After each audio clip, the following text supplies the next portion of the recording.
પાટણના પ્રતાપી રાજવી સિદ્ધરાજ જયસિંહ સોલંકીની 883મી પુણ્યતિથિએ ભાવાંજલિ, પંચદ્રવ્ય અભિષેક અને પુષ્પાંજલિના કાર્યક્રમો યોજાયા. ગુજરાતના સુવર્ણયુગના સર્જક અને ચક્રવર્તી સમ્રાટ મહારાજાધિરાજ સિદ્ધરાજ જયસિંહ સોલંકીની 883મી પુણ્યતિથિ નિમિત્તે આજે ઉત્તરાયણના પવિત્ર પર્વે પાટણના બગવાડા દરવાજા ખાતે ભવ્ય શ્રદ્ધાંજલિ કાર્યક્રમ યોજાયો હતો. અખિલ ગુજરાત રાજપૂત યુવા સંઘ પાટણ જિલ્લા, શહેર રાજપૂત સમાજ, મહિલા સંઘ અને શહેરની વિવિધ સેવાભાવી સંસ્થાઓ દ્વારા મહારાજાની પ્રતિમાને પુષ્પાંજલિ અર્પણ કરી તેમના શૌર્યને યાદ કરવામાં આવ્યું હતું.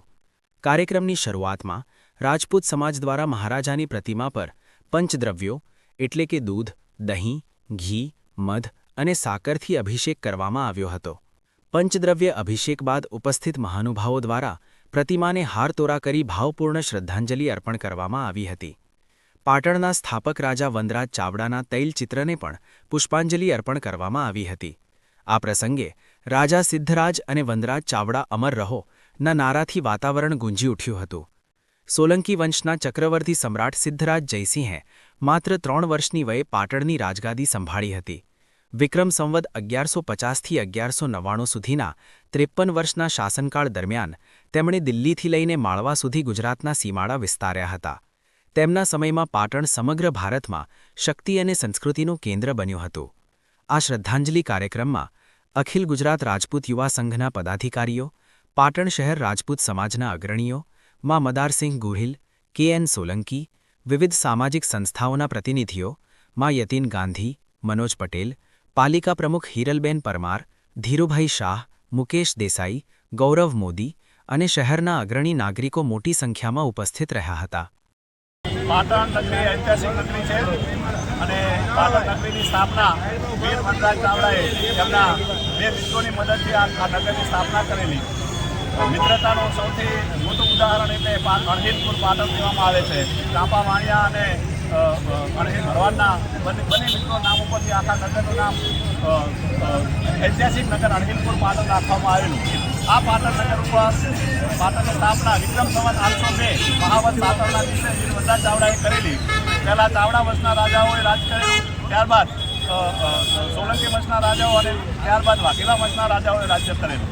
સોલંકી વંશના રાજાઓમાં સિદ્ધરાજ જયસિંહ એ મહાન અને પ્રતાપી રાજા થઈ ગયા. આજે એમની 883મી પુણ્યતિથિ છે. 5 વર્ષની ઉંમરે એમનો રાજ્યાભિષેક થયેલો અને કહેવામાં આવે છે કે રાજા સિદ્ધરાજ જયસિંહના સમયમાં પાટણ એ સોનાની નગરી તરીકે પ્રખ્યાત હતું. એવો ખૂબ વિકસિત અને ખૂબ ખુલ્લું ફાલેલું ચક્રવર્તી એવા મહાન સિદ્ધરાજ એવા રાજા મહારાજા સિદ્ધરાજ જયસિંહની આજે આ પુણ્યતિથિ છે. એક વાત એ કહેવા માગું છું કે સિદ્ધરાજ જયસિંહનો કહેવામાં આવે છે કે 52 વર્ષની ઉંમરે એમને જળ સમાધિ લીધી એવી લોકવાયકા કહેવામાં આવે છે. પણ એવો મહાન અને પ્રતાપી રાજા હતા. લોકોને એટલો બધો પ્રેમ હતો કે છેલ્લા 8 વર્ષ બાદ કરતાં 10 વર્ષ બાદ કરતાં સિદ્ધપુર અને પાટણમાં પતંગ અને ઉતરાનો તહેવાર કરવામાં આવતો નહીં અને લોકો પતંગ ઉડાડી અને આનંદ ન લેતા. એ રાજાનો શોક પાડવામાં આવ્યો. વિશ્વમાં સૌથી લાંબો શોક ચાલ્યો હોય તો એવા મહાન રાજા સિદ્ધરાજ જયસિંહનો એવા પ્રજાપ્રિય રાજાને આજે એમની 883મી પુણ્યતિથિ નિમિત્તે સમગ્ર પાટણ શહેર, સમગ્ર રાજપૂત સમાજ, પાટણની વિવિધ સેવાકીય સંસ્થાઓ, નગરપાલિકા અને પાટણના પ્રબુદ્ધ નાગરિકો સાથે આજે આ પુણ્યતિથિની ઉજવણી કરવામાં આવી છે અને પુષ્પાંજલિ આપી અને માલ્યાર્પણ કરવામાં આવી છે.